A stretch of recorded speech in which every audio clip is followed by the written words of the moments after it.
Assalamualaikum warahmatullahi wabarakatuh. Hai guys, di sini saya akan menjelaskan hasil menganalisis tentang konsep dan fenomena kuantum.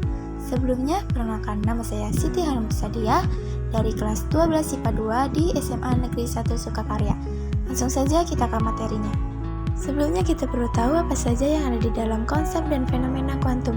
Nah, yang pertama itu ada konsep foton, kedua efek fotolistrik, ketiga efek Compton, dan yang keempat sinar X. Pengertian dari konsep foton yaitu foton merupakan partikel dari cahaya yang mengakibatkan radiasi elektromagnetik.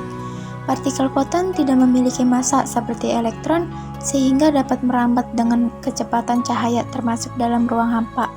Foton juga memiliki karakteristik seperti gelombang seperti dapat dipantulkan oleh lensa dan dapat saling menghilangkan apabila terjadi interferensi gelombang akibat pemantulan. Sebagai partikel, energi foton dapat dinyatakan dengan persamaan matematis yang menunjukkan transfer energi dari sebuah partikel.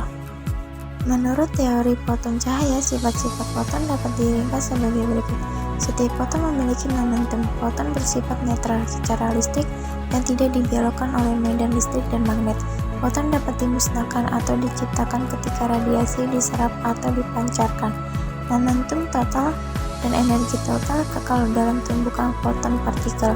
Sebuah foton cahaya dengan frekuensi dan panjang gelombang tertentu mempunyai energi yang sama. Foton tidak mempunyai masa istirahat. Untuk energi foton untuk partikel seperti foton dan elektron, satuan yang biasa digunakan adalah elektron volt, bukan joule. Satu elektron volt adalah energi yang dibutuhkan untuk menaikkan satu elektron melalui satu volt, sehingga energi dari sebuah foton yang memiliki energi 1 V sama dengan 1602 kali 10 dikurang 19 joule. Untuk rumus foton yaitu E sama dengan HF, di mana F sama dengan C per lambda, maka E sama dengan H C per lambda. Untuk keterangannya yaitu E energi foton, H sama dengan tetapan Planck, F sama dengan frekuensi gelombang elektromagnetik, C sama dengan kecepatan cahaya, lambda sama dengan panjang gelombang. Langsung saja kita ke materi yang kedua yaitu efek fotolistrik. Pengertian efek fotolistrik adalah pengeluaran elektron dari suatu permukaan ketika permukaan itu dikenai dan menyerap radiasi elektromagnetik yang berada di atas frekuensi ambang tergantung pada jenis permukaan. Selanjutnya, proses terjadinya efek fotolistrik. Elektron-elektron berada di dalam lintasan-lintasannya masing-masing sesuai dengan tingkatan energinya. Kulit terdalam itu level energinya paling rendah, sedangkan kulit terluar yang level energinya paling tinggi. Gimana caranya biar elektron yang berada di kulit terdalam bisa keluar? Dia perlu energi yang cukup, makanya dia menyerap energi dari cahaya dan melalui proses eksitasi, yakni lepasnya elektron dari orbital setelah dikenai energi. Faktor yang mempengaruhi efek fotolistrik: ada eksitasi elektron yang menyebabkan lepasnya mereka dari orbital atom setelah menerima energi, dan ada ionisasi yang terjadi pada atom yang mengalami lepasan atau penambahan elektron di kulit atomnya. Selanjutnya, rumus efek fotolistrik yaitu E Kim sama dengan HF dikurang Pi. Untuk keterangannya yaitu E Kim sama dengan energi kinetik dari elektron, H sama dengan konstanta Planck, V sama dengan frekuensi cahaya, Pi sama dengan fungsi kerja logam. Yang ketiga yaitu efek Compton. Pengertian dari efek Compton adalah salah satu fenomena fisika yang menjadi landasan mekanika kuantum. Efek Compton ditemukan oleh seorang fisikawan asal Amerika bernama Arthur Hawley Compton pada tahun 1922. Kala itu Compton sedang mempelajari tentang bagaimana sinar X tersebar jika mengenai beberapa bahan.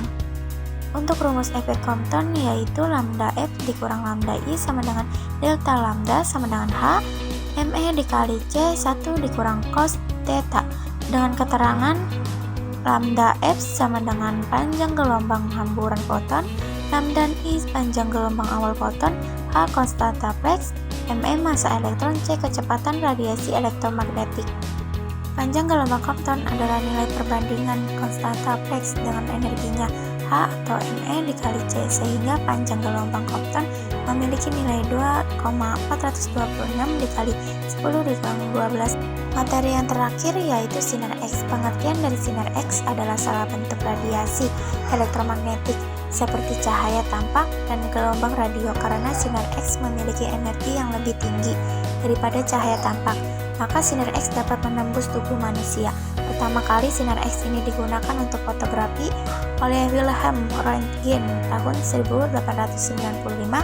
Sinar X adalah radiasi elektromagnetik dengan panjang gelombang 0,01 hingga 10 nanometer. Untuk sifat-sifat sinar X yaitu 1. Tidak dapat dilihat oleh mata, bergerak dalam lintasan lurus, dan dapat mempengaruhi film fotografi sama seperti cahaya tampak. 2. Daya tembusnya lebih tinggi daripada cahaya tampak dan dapat menembus tubuh manusia, kayu, serta beberapa lapisan logam tebal. Produksi sinar X dilakukan dalam suatu tabung yang berisikan mekanisme untuk mempercepat elektron dan menabrakannya pada anoda. Dalam tabung terdapat katoda yang memiliki banyak elektron di dalamnya. Saat filamen dipanaskan, katoda akan melepaskan awan elektron. Generator kemudian dinyatakan untuk memberikan beda potensial tinggi antara katoda dan anoda. Beda potensial yang tinggi menyebabkan loncatan elektron atau percepatan laju elektron. Elektron yang telah dipercepat kemudian akan menunggu anoda yang berupa tungsten, mengalami perlambatan dan perubahan arah.